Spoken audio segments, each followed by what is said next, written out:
Okay, so we're going to be looking at bringing in latitude and longitude points into Grasshopper. Now, in order to fix those locations, the best way to go about doing so would be using Google Earth. So I suggest you download Google Earth, and before you open the application, it would be a good idea to download this program too. It's called KML CSV Converter, and I'll attach the link on the website so you can download the application directly. And what it will let you do, it will let you download files from Google Earth and convert them to CSV that you can bring into Grasshopper yourself without using any extra custom components that you need to download. The program can be downloaded from the following URL. But again, I'll post this on the site, and it's available for Windows, Mac OS, and Linux. Again, you're going to need this program, so download it before you start the tutorial. The first thing you should do is, once you've downloaded everything, is go into your Google Earth and look for the location, or search for the location that you're interested in. So what I'm going to do is search for Johannesburg, since that is what the workshop is interested in. And once it narrows down to that location, we can start setting points that are relevant to our research. So I'm going to search for a couple things and see what comes up. I'm going to search for things that have to do with mobility and trade.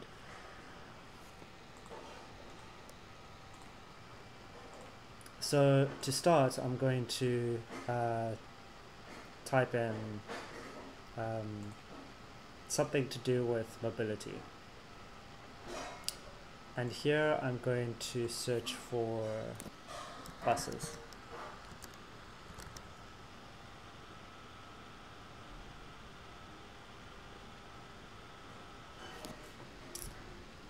So you can see that what it's gone and done is it's located a whole bunch of things that have to do with transportation, and they're mainly nodes, and so you can go in and pick out the nodes that you're interested in, and again, this is very broad in general, so you have to be cautious of what you're selecting. And as you can see, this doesn't really show us a lot, so I'm going to try typing in stations instead.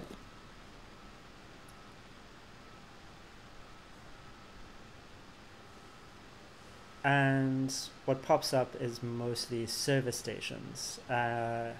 Those would be the same as gas stations. So it can become quite tricky. You need to really take some time and go through here to actually locate the things that you're interested in. I'm going to try again by typing in train.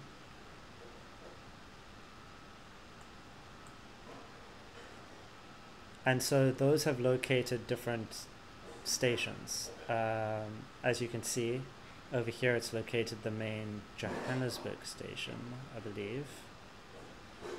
And so what I'm going to do is I'm going to call this point out, and you can see it's called Nedbank Park Station, Johannesburg. So I'm going to label that, and I'm going to drop a pin up here in the left hand corner, and I'm going to call this Nedbank Station. And you can add a description for yourself, so I would just call this train station, and maybe include something that says mobility.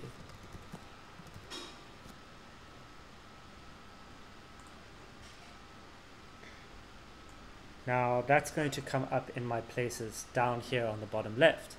So what I'm going to do is I'm going to create a new folder for myself, because you can see we don't want these things going all over the place, and you want to download them when we're finished into a collective grouping. So what I'm going to do is I'm going to right click on this and add a new folder.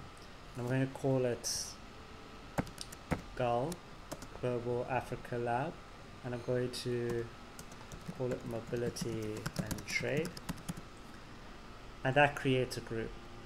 So now what I can do is drag the points I've set into this folder, and at the end of the day we can download this entire folder in one go. So I'm going to zoom out,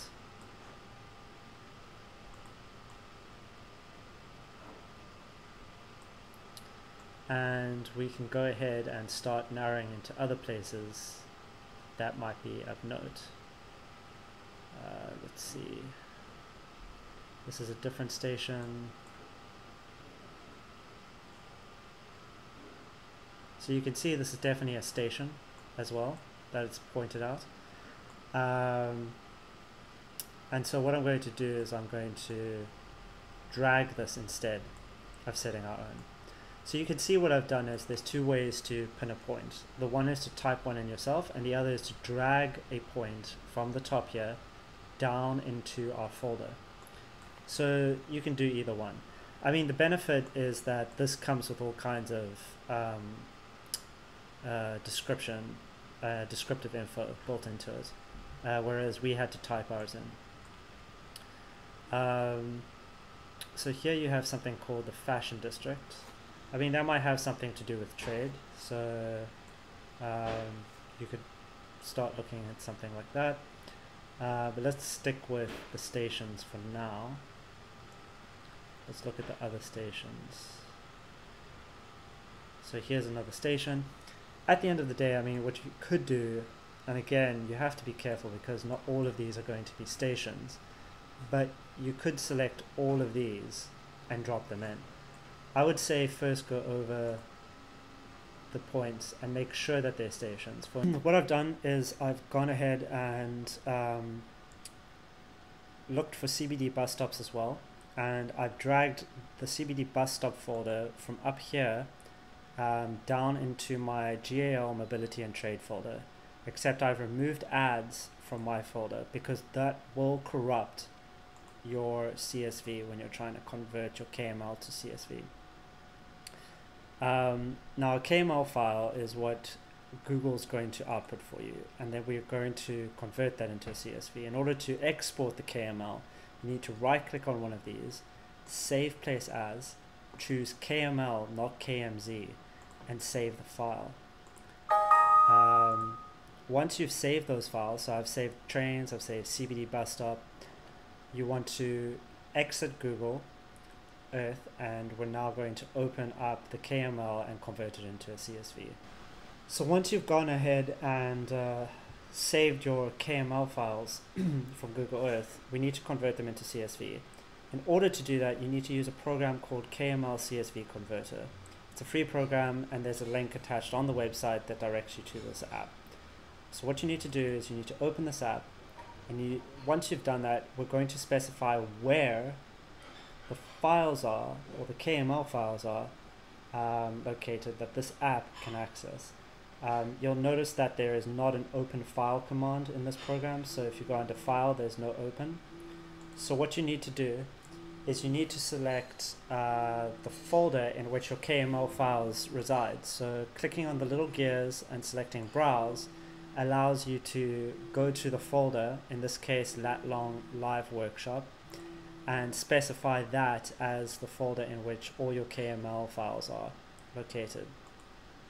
So once I've done that, you can see it refreshes.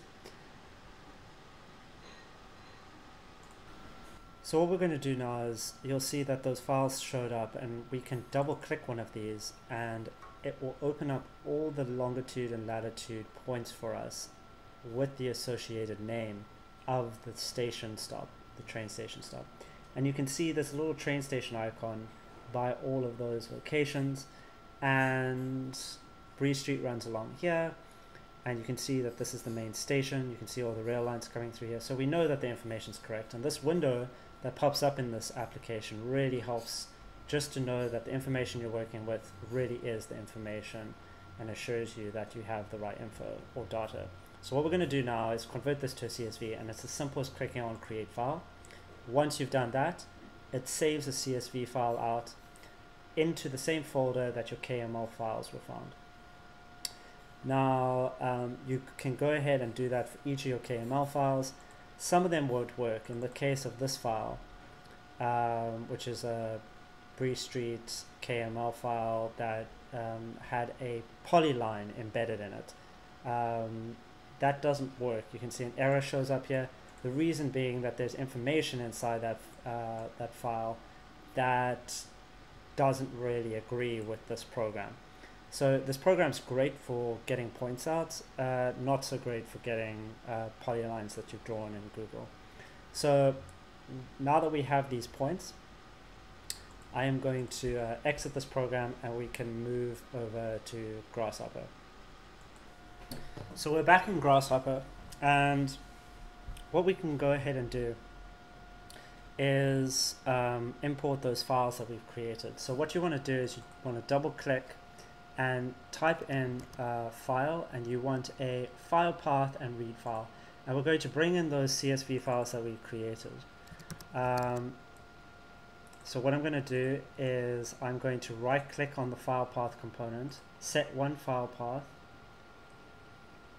and I'm going to go to that folder where we saved our CSVs and our KML files, and I'm going to select the KML file, or sorry, the CSV file for the trains.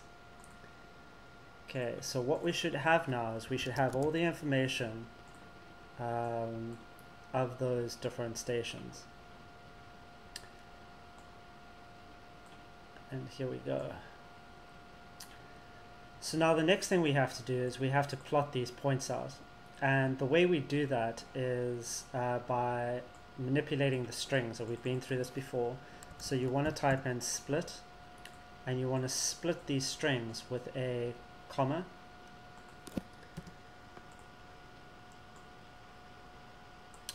So after I've split the string with a comma, the output should have 3 values for each station inside their own lists. So each station will have its own list.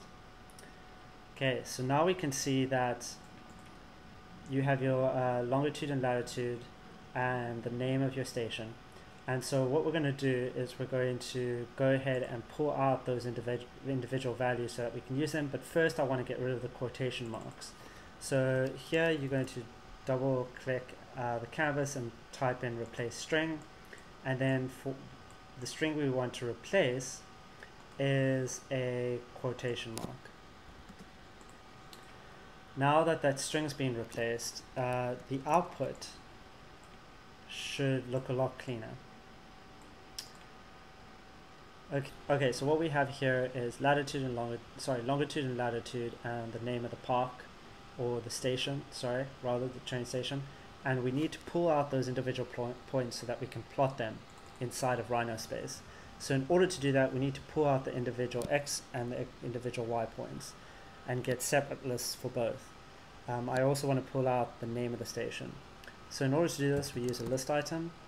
So if you click, double click, type in list and select list item, plug that in, it's automatically set the index to 0, so that's basically longitude.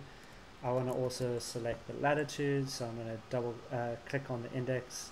I've made a copy of the list item component, and I want to select 1, or type in 1, and then I want the name, so I need index item 2. And index item 2 for every list is the name of the station.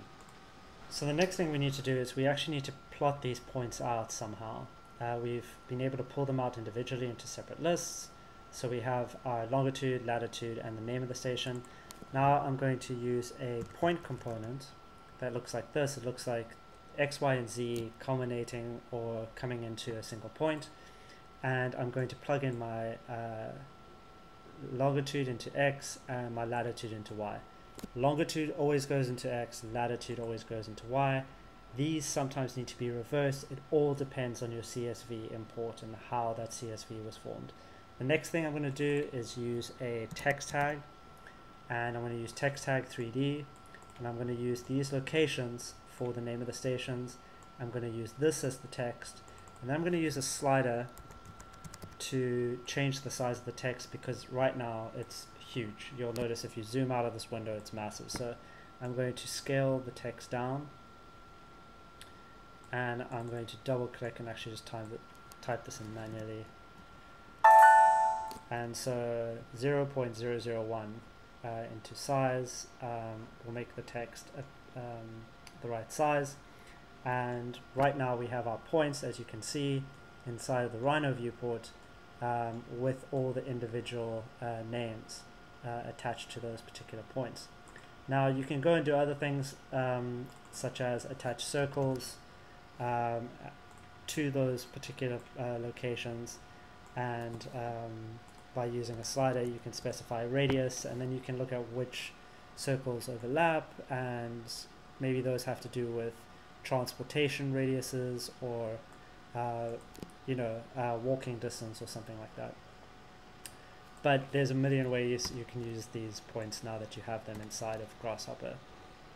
Now that we have these points plotted and tagged, what we can do is we can start to locate other things around this area and start to relate them back to the different stations.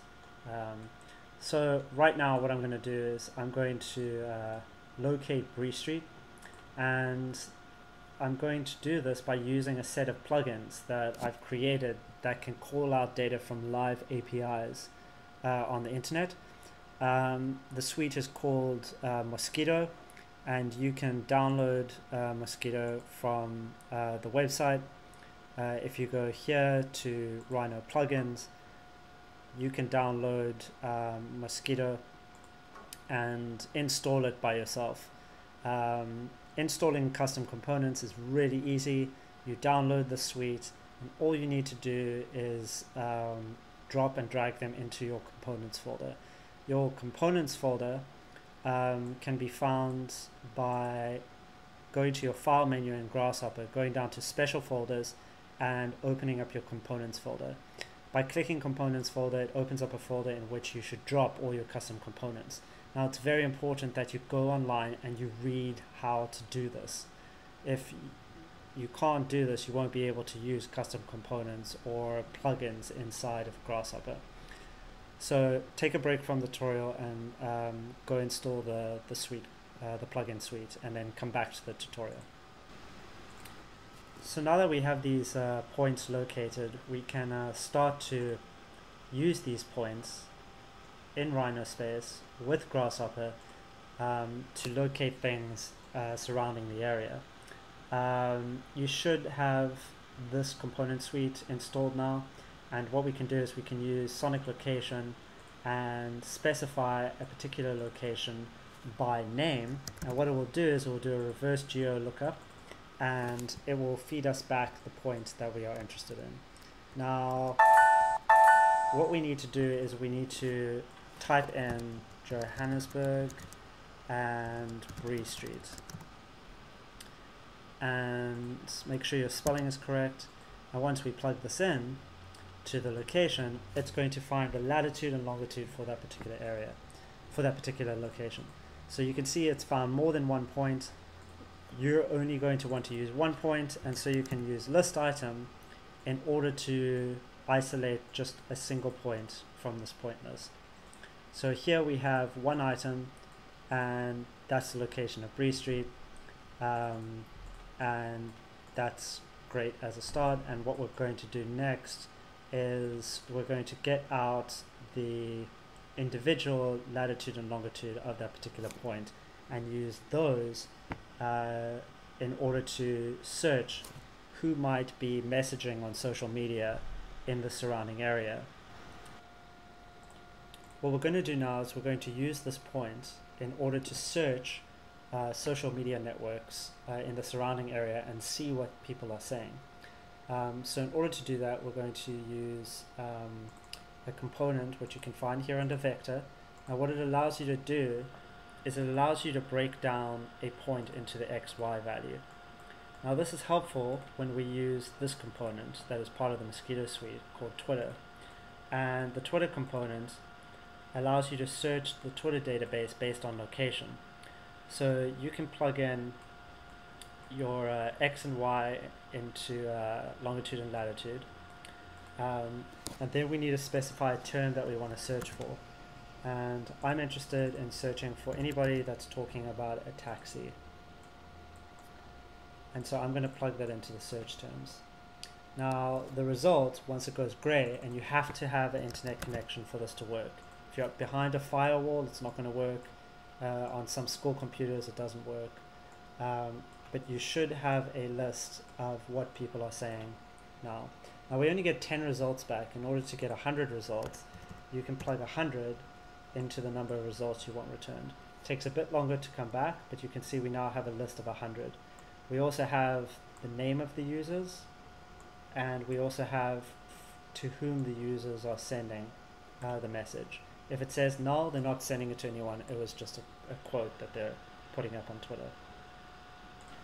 So now that we have this, these users and the results, what we're going to do is we're going to narrow the search, because I can specify the geo radius in kilometers from where I'm searching. So think about a search radius from the center of the point that we're using, which is Bree Street, or Johannesburg Bree Street, and I'm going to say specify 5 kilometers, and I'm going to plug that into georadius, and so we should get a result, and it's not that big. Now the result will show different things. So one has names, the other one has longitude and latitude points, and we can sift those out by using a cull pattern, which is here under this output where it says has geo, to basically delete the things that don't have longitude and latitude.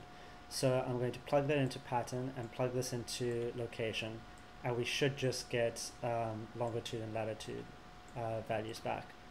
Now what's great is you don't have to do anything much more than create a reference point component and plug that in.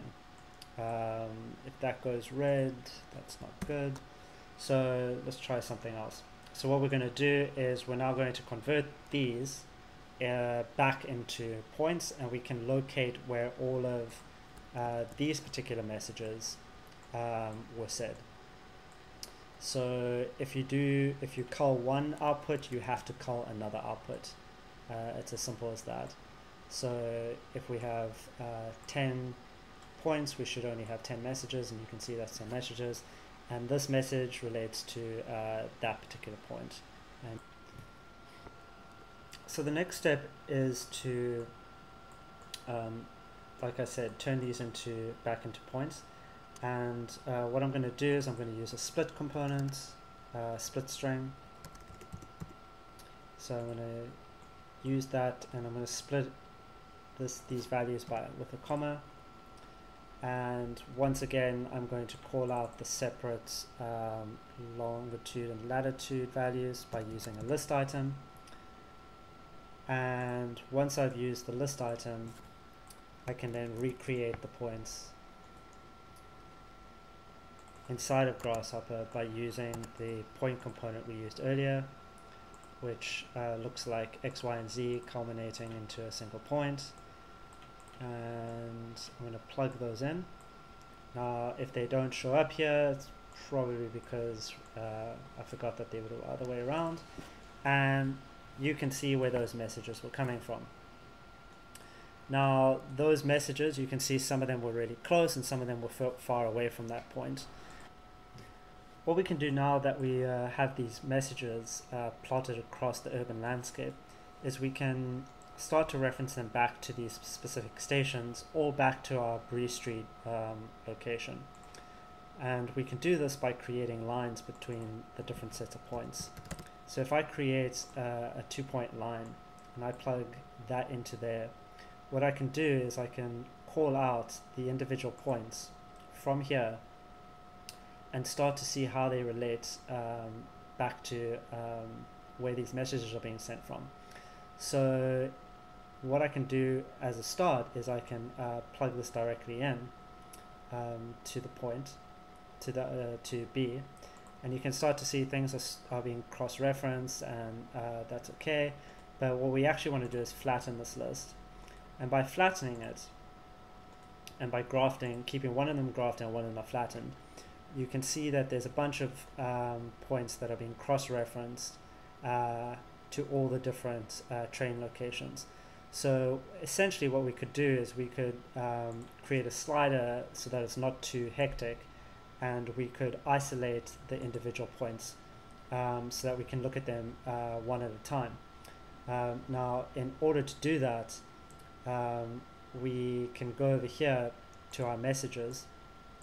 These are the points that our messages were sent from, and we can use a slider with a value of 10, and we can use a list item, and by plugging the list item into our points and plugging this into the index item, what we can do is we can call out those individual points separately.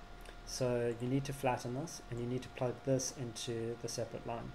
And so now we can start to go through the individual messages and start to look at how they relate to the different locations or the different train stations. So this starts to give us a good idea of how far things are from different points, and you can easily start to look at that by typing in distance and plugging in the same way that we created the lines. You can go ahead and make the same connections for the distance component. And once you've done that, you can create a panel, and this panel will basically feed back or show you the distances that go to each station. So hopefully this is helpful, and in the same way you can call out the individual names that relate to these specific distances, and you can start to map things out between different users and different points and different locations, and create multiple sets using multiple search terminologies based from multiple center points, and maybe even different search radiuses. So that's it, and don't forget to download this file from the website. This Grasshopper file will be available as an example, so if you get lost, you can just follow what I did right here on the Grasshopper canvas.